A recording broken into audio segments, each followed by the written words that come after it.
প্রত্যেকদিন সন্ধ্যাবেলা একটু ব্যস্তই থাকি, তো আজকেও একটু ব্যস্ত ছিলাম, কিন্তু তার মধ্যেও ও ফোন করলো অফিস থেকে যে তুমি রেডি হও। আর ও জানে আমার রেডি হতে সময় লাগবে, কিন্তু আজকে একটুও সময় লাগেনি, কারণ প্রচণ্ড গরম ছিল। রেডি হয়ে গেছিলাম আমাদের ক্লাবে, আর আমাদের ক্লাব হলো শতদল সংঘ ধলেশ্বর। ওই ক্লাবে খুব সুন্দরভাবে দেবীর আরাধনা চলছিল, বাসন্তী পূজার সপ্তমী তিথি ছিল। আর এখানে আমরা দুজনেই গেছিলাম মাকে দর্শন করার জন্য। গিয়ে আমার অনেক পরিচিতদের সাথে দেখা হয়ে গেছিলো, পাড়ার সবাইকে দেখলাম। আর সামনে থেকে মাকে দেখতে এত ভালো লাগছিল, মানে কি বলবো, ভাষায় প্রকাশ করার মতো না। এখানে সবাই বসেছিল, মার আরতি হচ্ছিল, আর এখানে আমার মামি শাশুড়ি আর আমার ঠাকুমার সাথে দেখা, আর সবাই সাথে দেখা হয়ে অনেক দিন পরে খুব ভালো লাগলো। তারপরে আমরা দুজনে চলে গেছিলাম আনন্দময়ী মার মন্দিরে।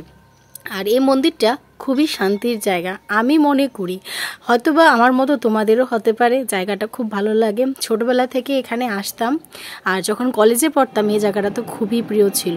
আর এখানে সব ঠাকুরদের তোমাদের সাথে একটু দর্শন করালাম। যারা যারা আমার মতো সশরীরে এখানে যেতে পারোনি, আমার ভিডিওর মাধ্যমে দর্শন করে নিতে পারবে। তারপরেই দেখলাম আরতির প্রদীপ নিয়ে আসলো, ওই প্রদীপের শীষ নেওয়ার জন্য সবাই ছুটে গেলাম। আর এখানে মার আরতি হচ্ছিল খুব সুন্দরভাবে, মানে সন্ধ্যাটা যেমন পুরো জমে গেছিলো।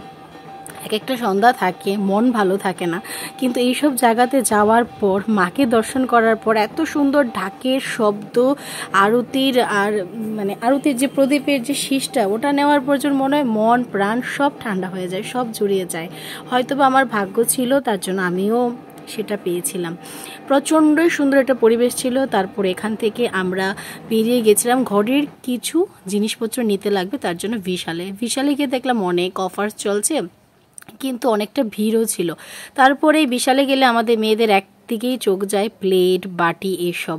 আমার মতো কারা কারা আছো এসব জিনিস পছন্দ করো, অবশ্যই কমেন্টে জানাবে। কিন্তু একটা প্লেট নেই, একটা ট্রে নেই, কোনটা নেব কোনটা না নেব কিছুই পছন্দ করতে পারছি না। তারপরে কি নিয়েছি না নিয়েছি সেটাও পরে দেখতে পারবে, সেরকম কিছুই নেওয়া হয়নি। আর আমাদের সাথে যখন পুরুষরা থাকে, মানে আমাদের হাজব্যান্ড আর আমাদের বাবারা, তখন এইসব কিছুই নিতে দেয় না।